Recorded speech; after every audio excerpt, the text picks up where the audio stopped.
Mega Nine TV నేను మీ రాణి. మనిషి ఎలా పుట్టాడు? కోతి నుంచి మానవుడిగా ఎలా మారాం? ఈ ప్రశ్నలకు మనకు స్కూల్ పుస్తకాల్లో చదువుకున్న సమాధానాలు మాత్రమే తెలుసు. ఆది మానవులైన నియాండర్తల్స్, డెనిసోవన్ల లాంటి జాతుల నుంచి మనం పరిణామం చెందామని సైన్స్ చెబుతోంది. కానీ తాజాగా కాలిఫోర్నియా యూనివర్సిటీ శాస్త్రవేత్తలు జరిపిన ఒక పరిశోధనలో మానవ పరిణామ చరిత్రనే కుదిపేసే ఒక సంచలన నిజం బయటపడింది. మనందరి శరీరాల్లో, మన జన్యువుల్లో ఎవరికీ తెలియని, కనీసం ఆనవాళ్లు కూడా దొరకని ఇద్దరు అదృశ్య పూర్వీకుల డిఎన్ఏ ఉందట. అసలు ఈ గోస్ట్ డిఎన్ఏ ఏంటి? లక్షలాది ఏళ్ల క్రితం అంతరించిపోయిన ఆ అజ్ఞాత వ్యక్తులు ఎవరు? మన శరీరంలోకి వాళ్ళ జన్యువులు ఎలా వచ్చాయి? ఈ సైన్స్ మిస్టరీ గురించి ఇప్పుడు డీటెయిల్డ్గా తెలుసుకుందాం.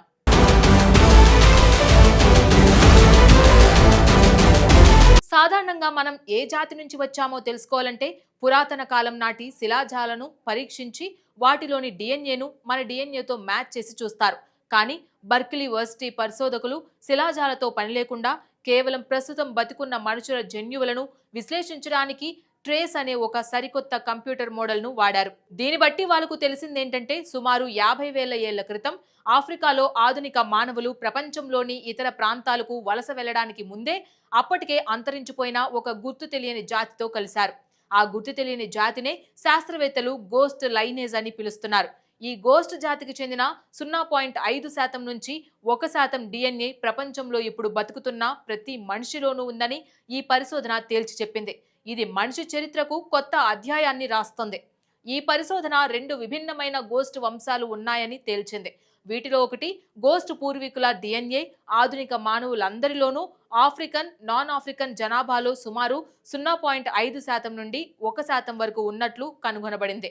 ఈ అజ్ఞాత సమూహం ఆధునిక మానవుల పూర్వీకులతో 50,000 సంవత్సరాల క్రితం ఆఫ్రికా నుండి వలస వెళ్లే ప్రధాన సంఘటనకు ముందే సంపర్కంలోకి వచ్చిందని పరిశోధకులు అంచనా వేస్తున్నారు. ఈ గోస్ట్ పూర్వీకులు నియాండర్తల్స్, డెనిసోవన్స్ వంటి ఇతర ప్రాచీన మానవ జాతులతో దాదాపు 8 లక్షల సంవత్సరాల క్రితం విడిపోయి ఉండవచ్చునని శాస్త్రవేత్తలు భావిస్తున్నారు. ఈ గోస్ట్ వంశానికి హోమో హైడెల్బెర్గెన్సిస్ ఒక సాధ్యమైన అభ్యర్థి కావచ్చని కూడా సూచించారు.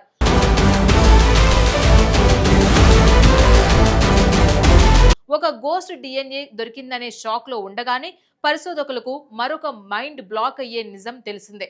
ఆస్ట్రేలియా మరియు పసిఫిక్ దివుల ప్రాంతాల్లో నివసిస్తున్న ప్రజల జన్యువుల్లో మరో వింతైన డిఎన్ఏను కనుగొన్నారు. దీనికి సూపర్ ఆర్కాయిక్ లైనేజ్ అని పేరు పెట్టారు. ఇది ఎంత పురాతనమైనదంటే దాదాపు 18 లక్షల ఏళ్ల క్రితం ఆధునిక మానవుల పూర్వీకుల నుంచి విడిపోయిన అత్యంత పురాతనమైన మానవ జాతికి చెందినది. ఈ సూపర్ ఆర్కాయిక్ జాతి ఆ తర్వాత డెనిసోవన్లతో కలిసిపోయి ఆ తర్వాత మళ్ళీ మన హోమో సేవియన్స్ తో కలవడం వల్ల ఆ 18 లక్షల ఏళ్ల నాటి జన్యువులు ఇప్పటికీ ఆ ప్రజల్లో కొద్ది శాతంలో సజీవంగా ఉన్నాయని శాస్త్రవేత్తలు గుర్తించారు. డెనిసోవన్లు తరువాత హోమో సేవియన్లతో సంపర్కంలోకి వచ్చినప్పుడు ఈ సూపర్ ఆర్కైక్ డిఎన్ఏ కొంత ఆధునిక మానవులకు, ముఖ్యంగా ఓషియానియాలోని ప్రజలకు సంక్రమించింది. ఈ పురాతన డిఎన్ఏ బహుశా హోమో ఎరెక్టస్ జాతికి చెందినదే కావచ్చని పరిశోధకులు భావిస్తున్నారు.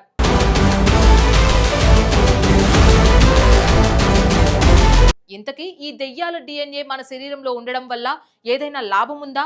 ఖచ్చితంగా ఉంది. శాస్త్రవేత్తల ప్రకారం ఈ అజ్ఞాత పూర్వీకుల నుంచి మనకు సంక్రమించిన జన్యువులు ప్రధానంగా మన రోగనిరోధక వ్యవస్థ, జీవక్రియ, మెదడు ఎదుగుదలకు ఎంతగానో సహాయపడ్డాయి.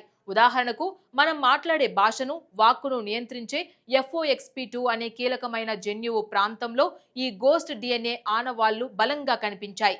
కఠినమైన వాతావరణ పరిస్థితులను తట్టుకొని కొత్త రకాల వ్యాధుల బారి నుంచి మన ప్రాచీన మానవులు బతకగలిగారంటే దానికి కారణం ఈ గోస్ట్ పూర్వీకుల నుంచి వచ్చిన జన్యువులే కారణమని శాస్త్రవేత్తలు చెబుతున్నారు.